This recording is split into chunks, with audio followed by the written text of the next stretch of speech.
Shalom. I'm Messianic Rabbi Eric Walker, and welcome to this edition of Revealing Prophecy. In the past, we've shared news stories with you. However, I want to encourage you to begin your own search for the prophetically important stories of the day by expanding your own set of reliable sources.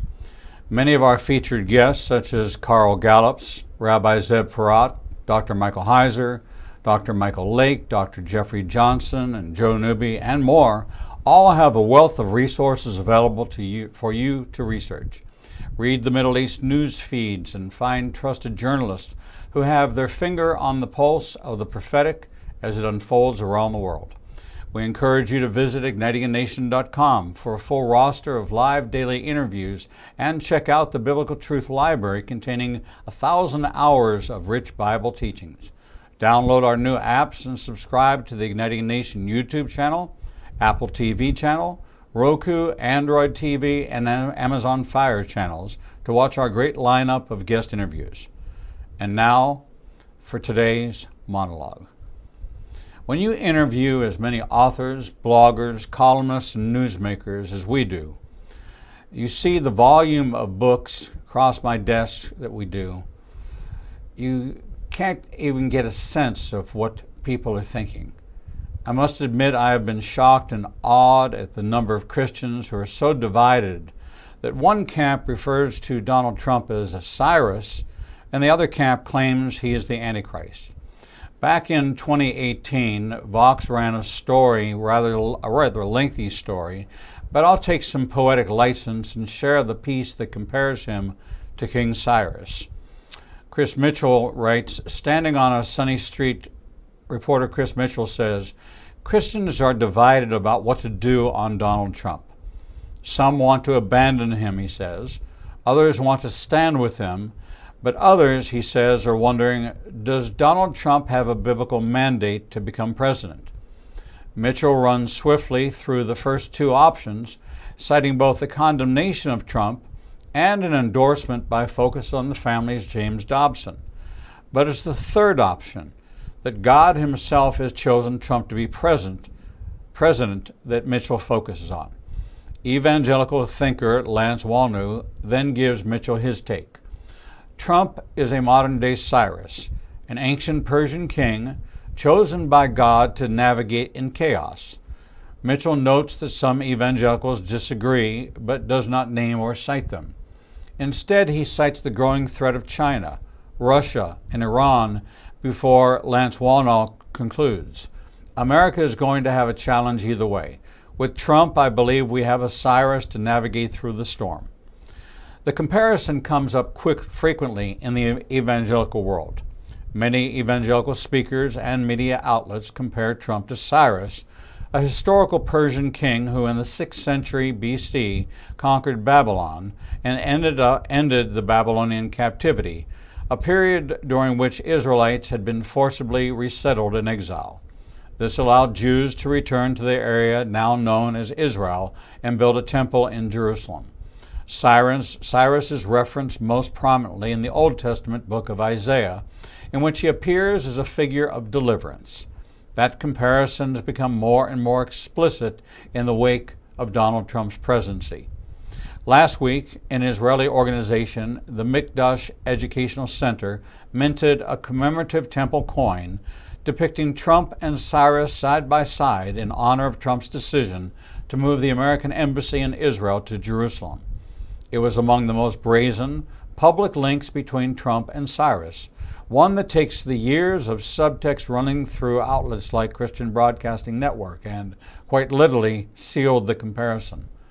Monday, however, an even higher profile linked Trump and Cyrus. During his visit to Washington, D.C., Israeli Prime Minister Netanyahu heavily implied Trump was Cyrus's spiritual heir.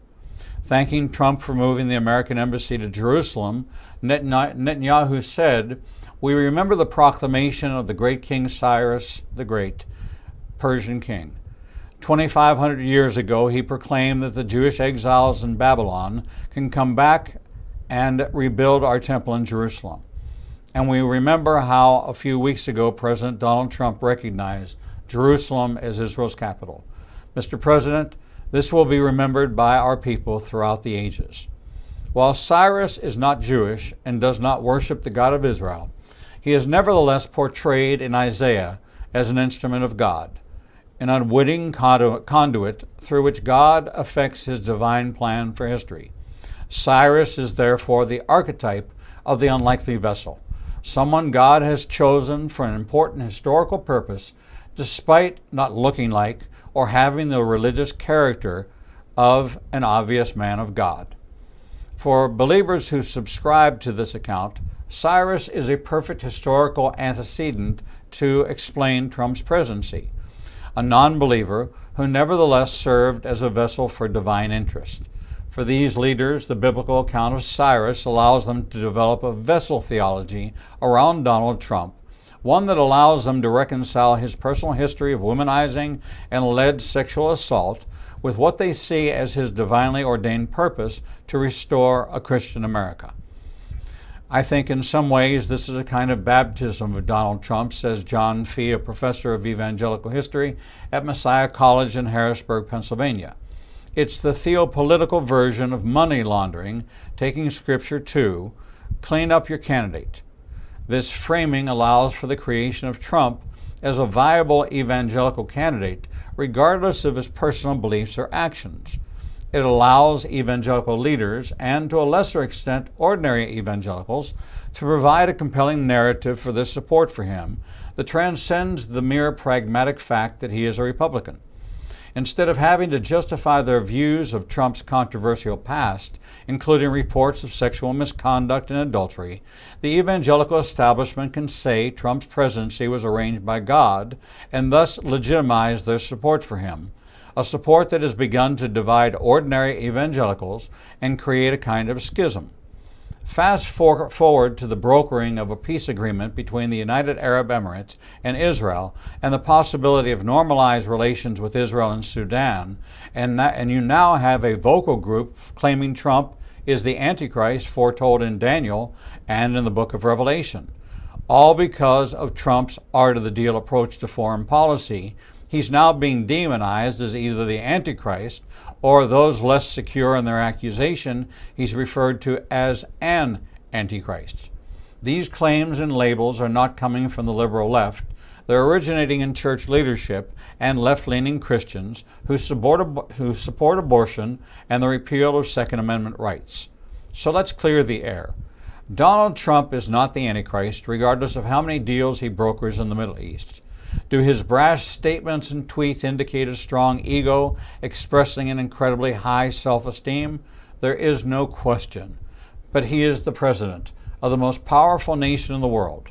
But in the balance of power construct of the United States, he can only go so far, and certainly has made no move to establish himself as God, nor set himself up to be looked upon as a God of any kind.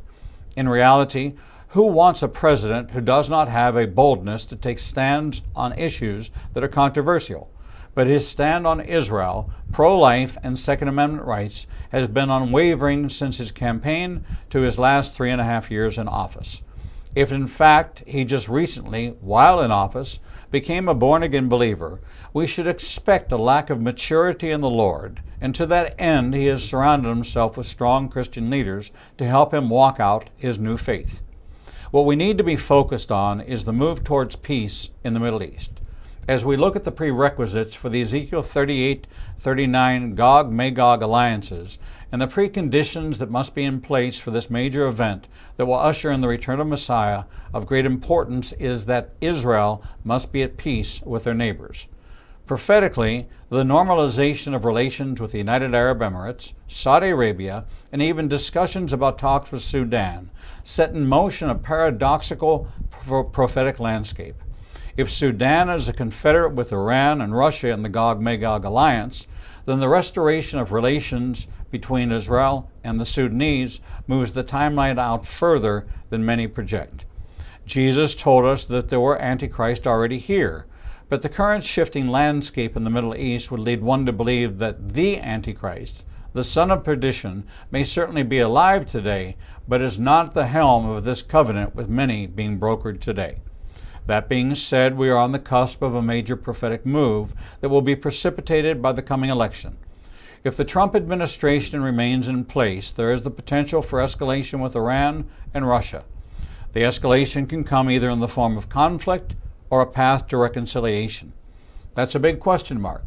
And although there are many voices predicting one outcome or the other, nothing will be known for sure until after the election.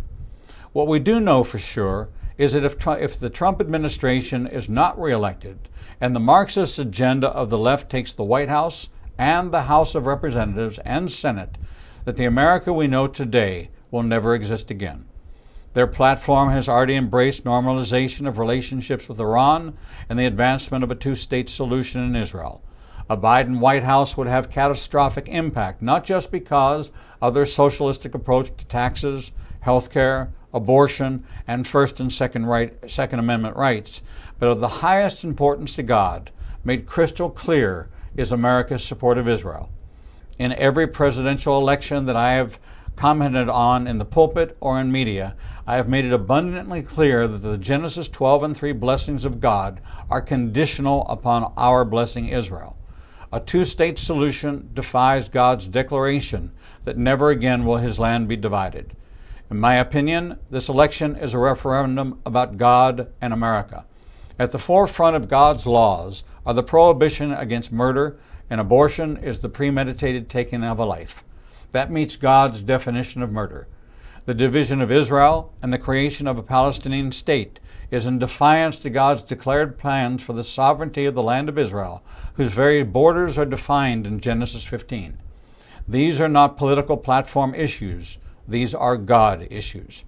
America was founded on Judeo-Christian values and standards, and the Constitution itself is a summation of sermons preached for 100 years prior to the American Revolution. America is a country God built, and the foundation of America is what is on the ballot in November. It is not only on the ballot for the White House, but 100 senators and 1/3 of the House of Representatives. Donald Trump is by no means God, nor is the Republican Party.